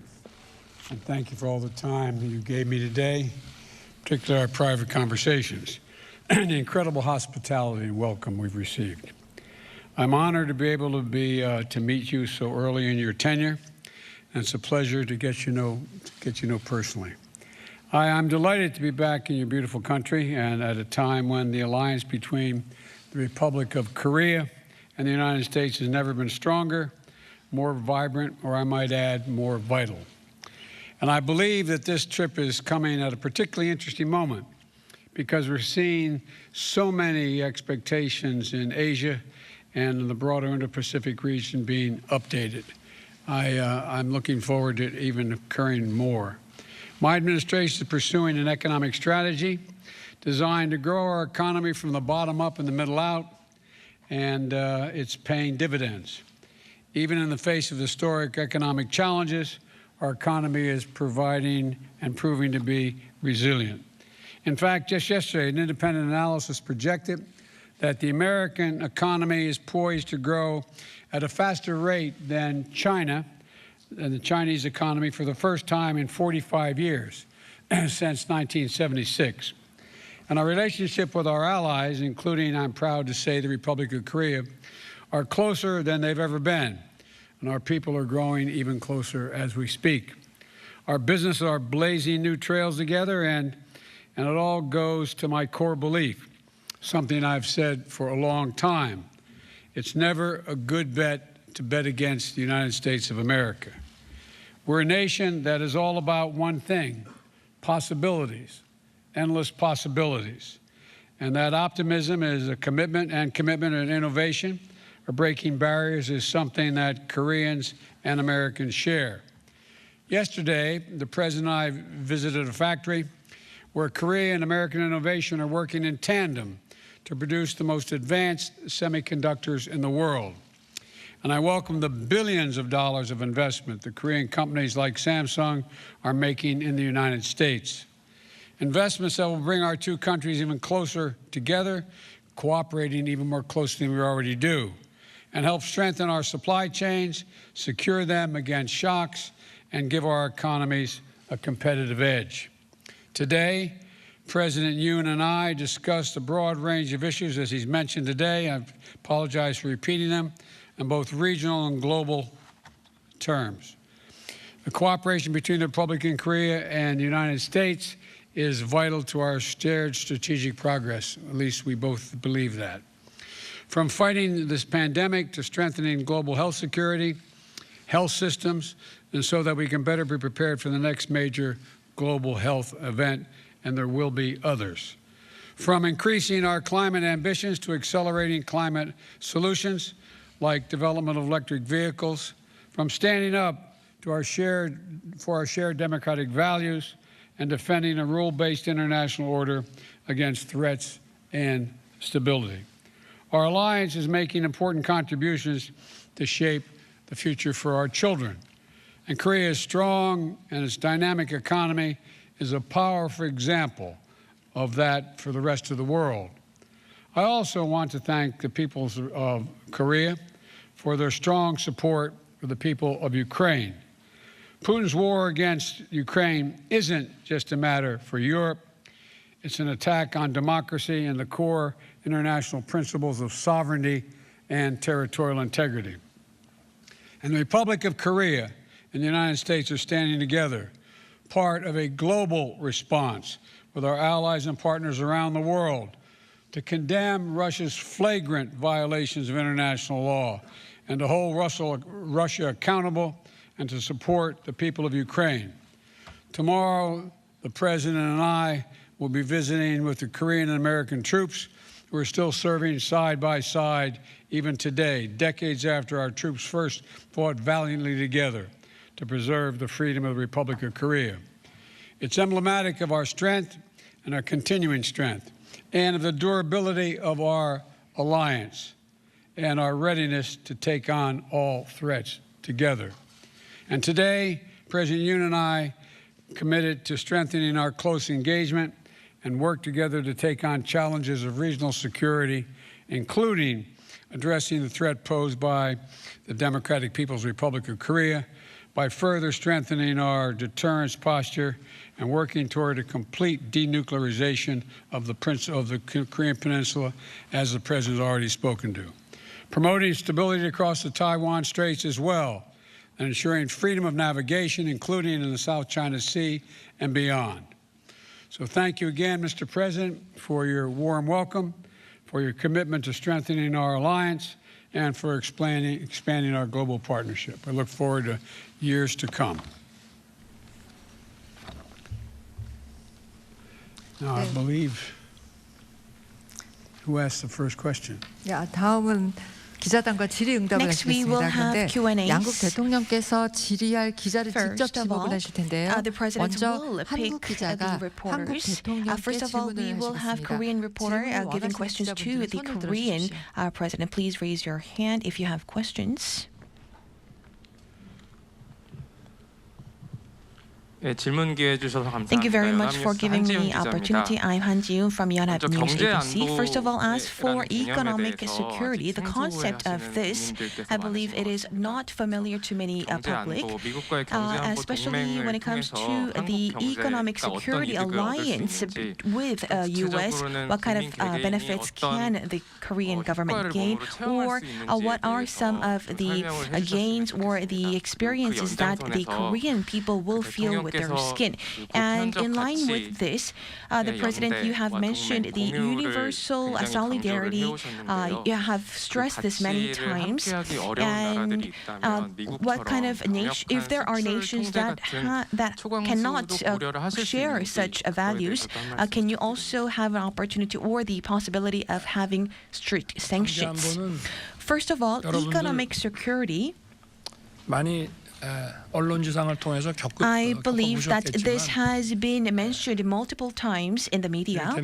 For instance, for the Korean public, their livelihoods or the industrial goods, when manufacturing these goods, for instance, when manufacturing automobiles, we have the system semiconductors. And not long ago, we have seen also the many issues in the supply as well. And in relation to our livelihoods and also the industrial manufacturing, it is all about securing, having a resilient and securing of the supply chain. And I believe that this is directly linked to the livelihoods of the people as well as a country's economy. And we need to, therefore, bring it up to the level that is equal with the defense level or even other partnership. And also,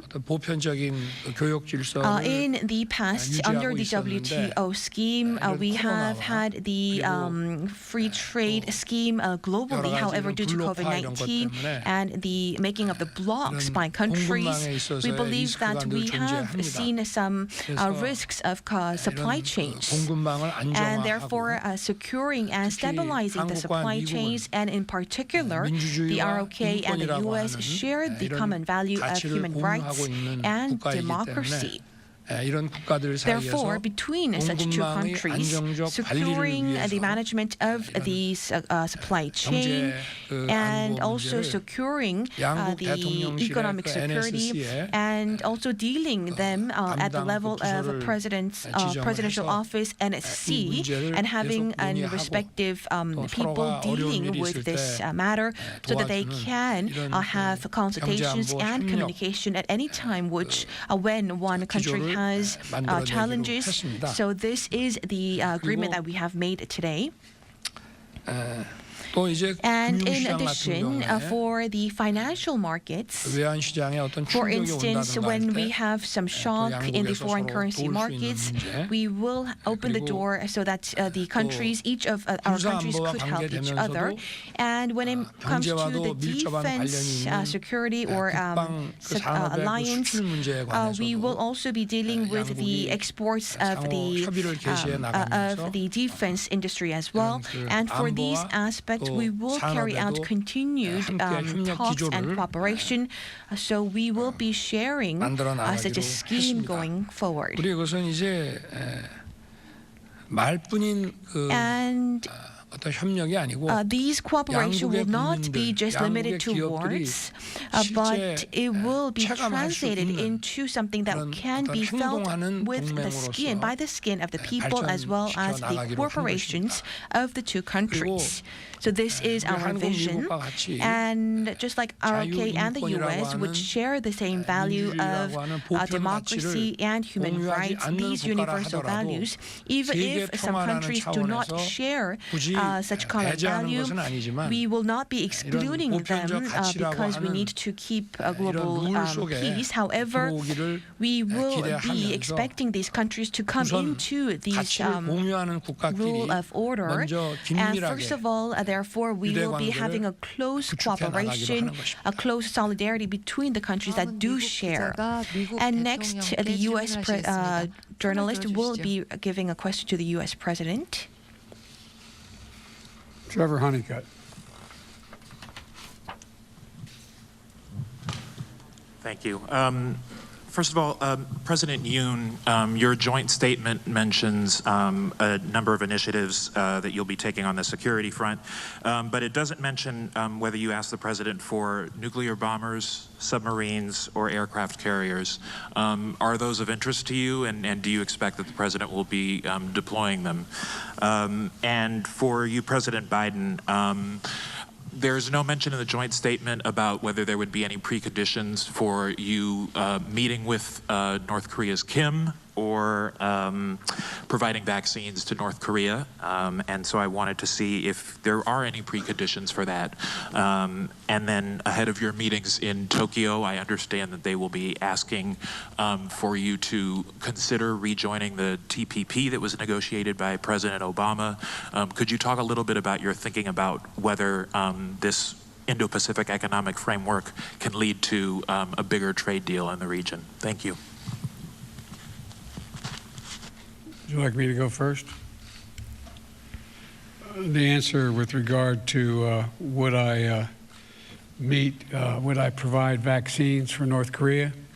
And would I prepare to meet? The answer is yes. We've offered vaccines, not only to North Korea, but to China as well. And we're prepared to do that immediately. We've got no response. With regard to whether I would meet with the leader of North Korea, that would depend on whether he was sincere and whether it was serious.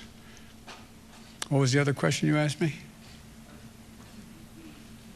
There's room for a broader trade deal to come out of the Indo-Pacific economic framework. We understand that Japan and others would like you to reconsider joining.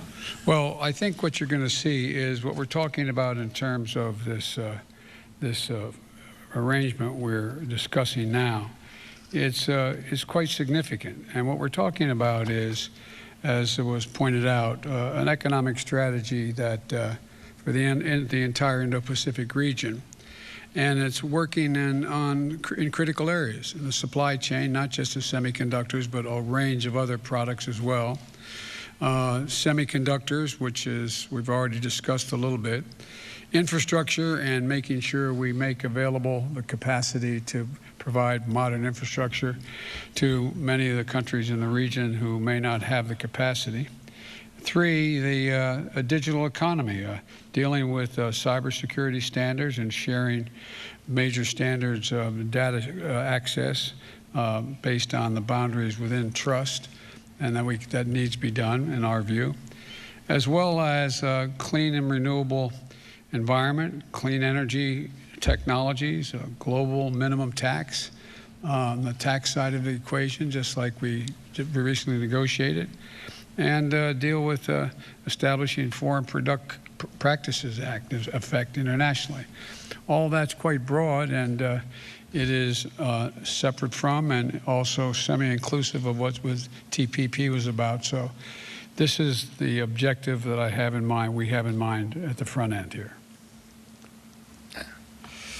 아까 우리 미국 기자님의 You have 확장 억제와 also 관련된 asked about the question 질문에 of 대해서 extended 답변을 deterrence, and 드리겠습니다. here is my answer to that. 날로 고도화하는 북한의 Daily, we are seeing upgraded North Korea's upgraded threats of missile and nuclear threats. And to that, the U.S. President Joe Biden and I share the seriousness as well. And we have agreed that these issues should be dealt with highest priority. And also, President Biden has reaffirmed the strategies for extended deterrence. And for to be more clear, he said that the joint drills between the two countries, we will be having talks to extend and expand this. And if needed, we will be coordinating immediate deployment of U.S. strategic assets. And we have also shared the same view on these. And regards to the North Korea's unconventional threats, including the cyber threats, we also share the same view that we will be jointly responding to that, and including the extended deterrence, we will be also opening our consultative system and to have more detailed and materialized extended deterrence. I don't know if this has answered your question. 예, 저기 지금 이제 한국 기자, 미국 기자 번갈아 가면서 we will 하고 있는데요. also we are picking the 질문을 Korean 받겠습니다. journalist right now. So 질문 한 가지만 해주십시오. please give one question only. 어느 분?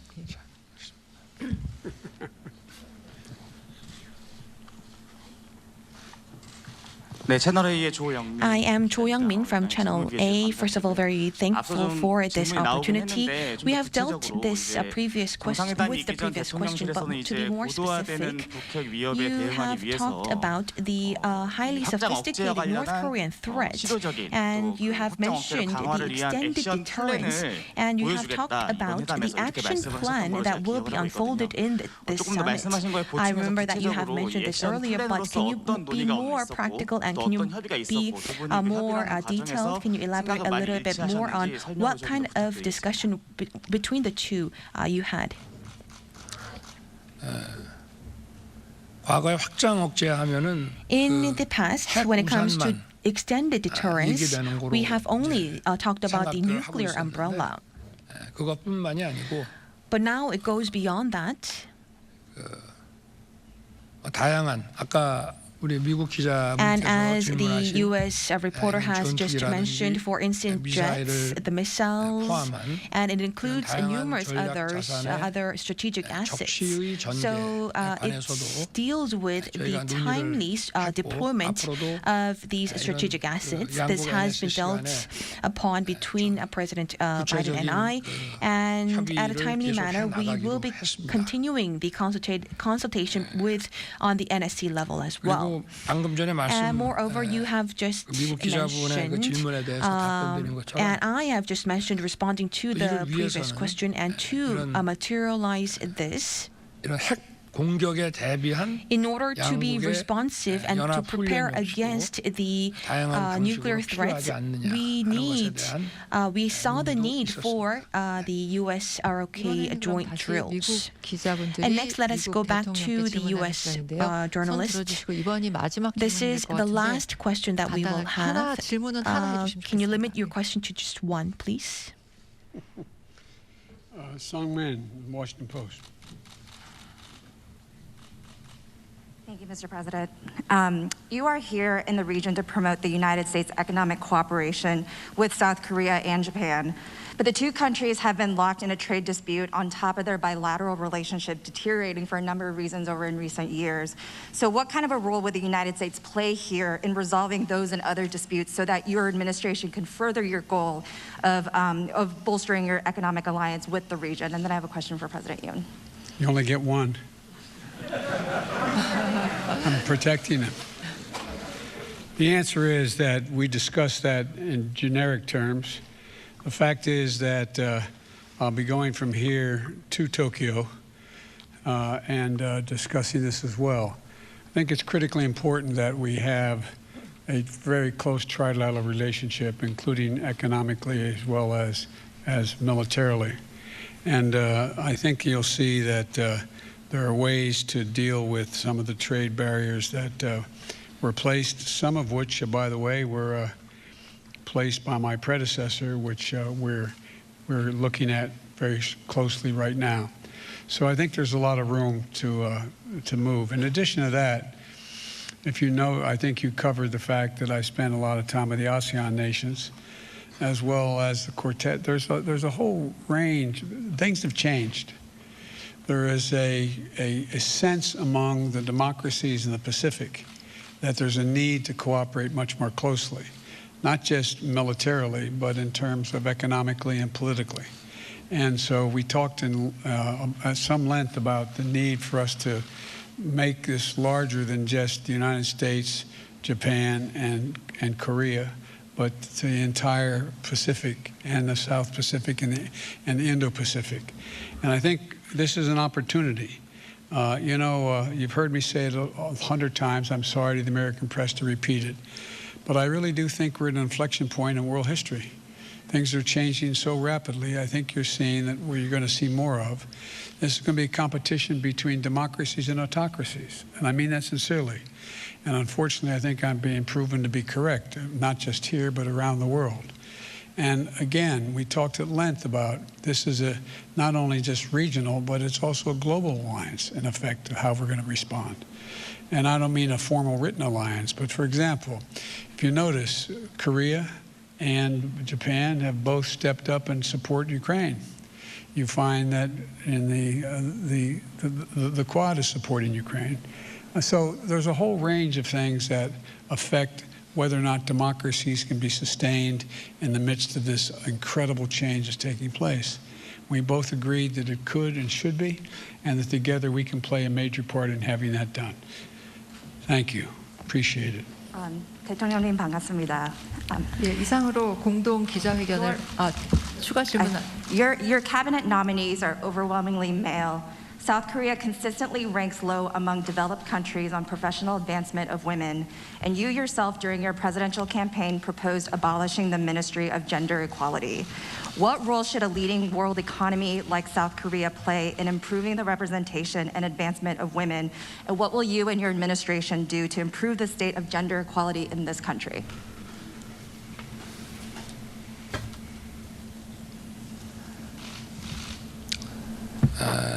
지금 이 공직 사회에서 right now in the public realm, 지금 예를 들면 내각의 장관 그러면은 the ministers in the cabinet 위치까지 to 여성이 많이 올라오지를 to 못했습니다. the point just under that we did not see many women to come up to this level. This is probably because in each of the regions it has not been long that we have had secured and guaranteed the fair or the opportunities for these women, and going forward we will guarantee this. This will end the joint conference. The two presidents will move first.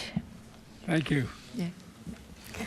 Well, that was the joint press conference between South Korean President Yoon Suk-yeol and US President Joe Biden, just wrapping up their more than 2 hours of talks, really, between them on important affairs concerning the alliance as well as other key regional issues. And it's quite a lot to unpick there here because they discussed a wide variety of issues, it seems. And luckily for us, we have joining us in studio Professor An Jun-sung of Yonsei University's Graduate School of International Studies and Professor Yang Jun-sung of the Catholic University of Korea, who teaches economics. Now, thank you again for staying with us and for bearing with us throughout this process. And, well, a lot of things to unpack, really. And my first question to you, Professor An, really, the value of, well, shared values, that was something that was consistently emphasised by the two leaders, and in their joint statement too, it seems. So would you say that this really marks a shift in, or would you say that the alliance is really evolving, in a sense, beyond traditional security ties?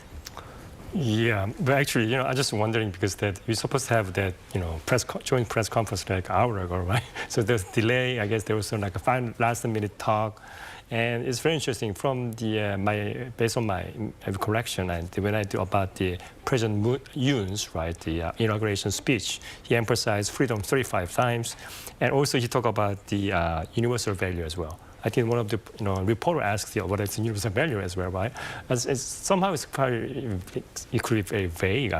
So I guess that it depends on how they agree on the values, right? I think so. Value now is changing, and I think the President Biden also talked about several times about things change in Asia, and you have to update it with the situation. So I guess a lot of things change, and then I think that it's time to now start a new era that U.S. and other allies, including South Korea, and to write up new values, common values for the old members, how to rebuild the alliance in the new century, I guess.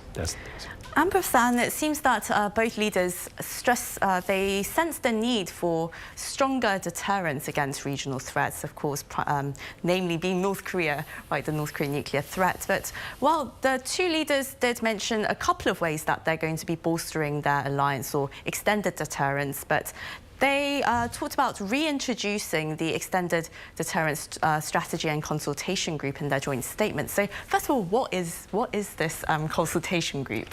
Yeah, actually, I mean, we talked earlier, 2 hours ago, right, about the EDSCG, right? So about consultation group, basically, they have regular basis meetings to talk about the issues like, what's going on. And also, I think the president will also talk about the definition of extended deterrence, right? It's not only the nuclear, but also the conventional, the capability, the U.S. military, right, to defend its ally.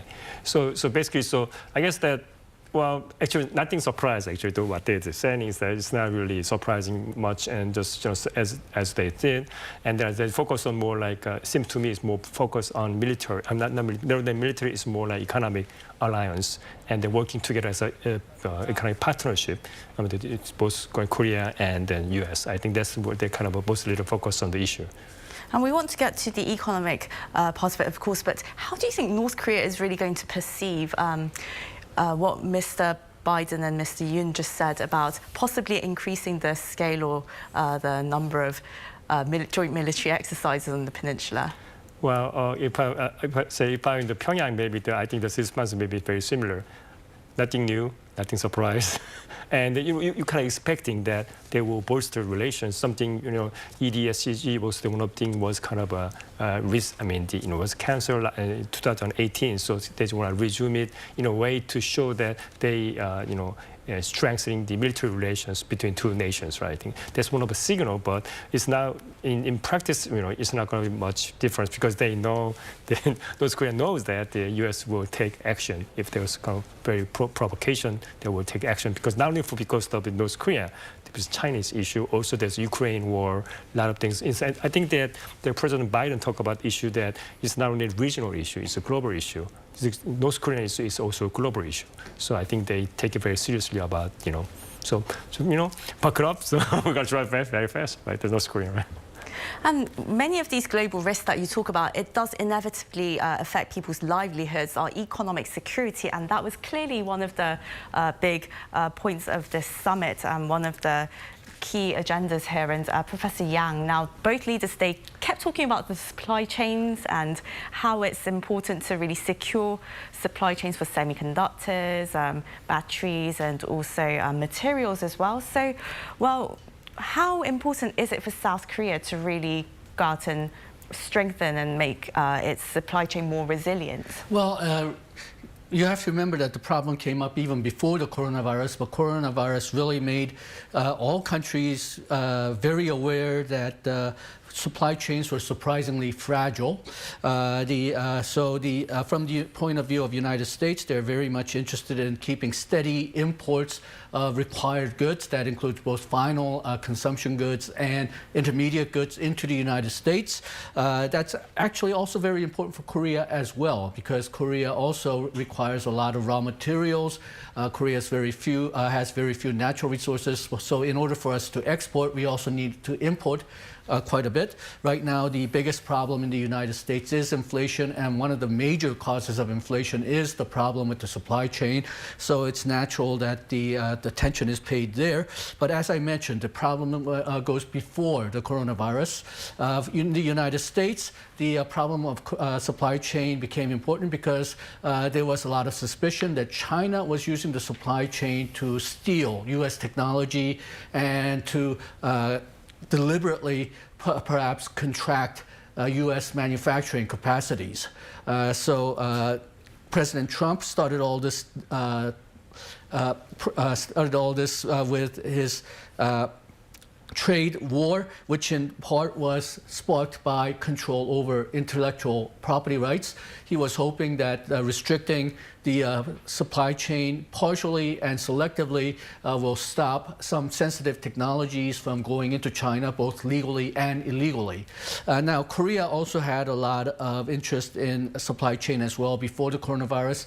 If we remember, just before the coronavirus, the big problem was Japanese trade Japanese export restriction against certain chemicals that were used in semiconductor production, and that has caused problems not only with Korean semiconductor production but also global semiconductor market, because global consumers thought that there will be shortage of semiconductors. And then there's an interesting wrinkle that I think is going to come up. I don't know exactly how it will be incorporated into the argument, but right now the United States is having problems with baby formula, and baby formula was produced entirely in the United States.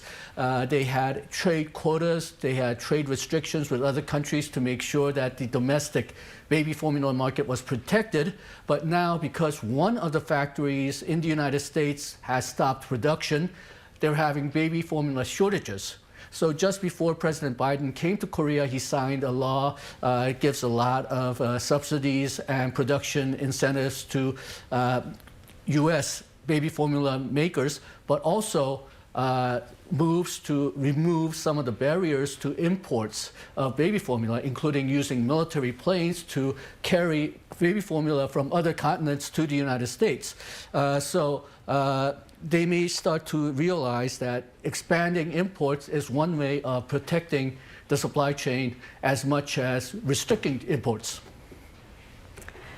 Well, I'm afraid that due to time, this is where we're going to have to wrap up. And well, that was our live coverage of the joint press conference between South Korean President Yoon Suk-yeol and President of the United States, Joe Biden. And again, our wonderful guest, An Jun-sung, visiting professor at Yonsei University's Graduate School of International Studies. Thank you so much, Professor, for joining us. And also Professor Yang Jun-suk, Professor of Economics at the Catholic University of Korea. Always lovely to have you in our studio. Thank you so much to our viewers as well for being with us for hours. And well, this is where we'll wrap up.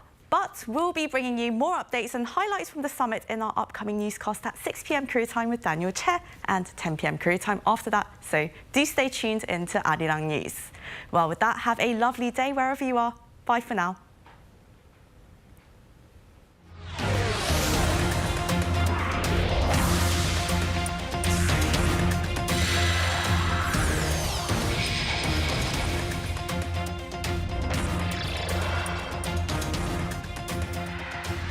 전통과 새로움이 만나 더 큰 가치를 만들어갑니다. 그 가치들은 변화를 만들어내고